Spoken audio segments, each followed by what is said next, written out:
The FBI now says the driver in the truck attack in New Orleans acted alone when he used his pickup truck to drive down Bourbon Street, past police, and basically run over 14 people. He was later killed in a shootout with police. This was an act of terrorism. It was premeditated and an evil act. Authorities said they have surveillance video of the suspect in the attack leaving explosive devices around New Orleans, but the latest update is that all of those explosives have been recovered. They had not been detonated, and there was no additional threat to the people of New Orleans.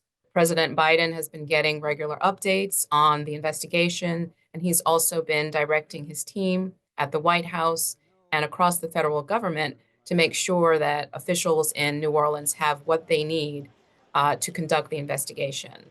And the latest from the FBI is that more than 1,000 law enforcement officials are working this case. They have been sifting through hundreds of tips that they're receiving from people in New Orleans as well as across the country. So early Thursday, authorities started cleaning up Bourbon Street with the goal of reopening it in time for the Sugar Bowl later in the afternoon. That game was supposed to kick off on New Year's Day. Of course, that didn't happen in light of the attack.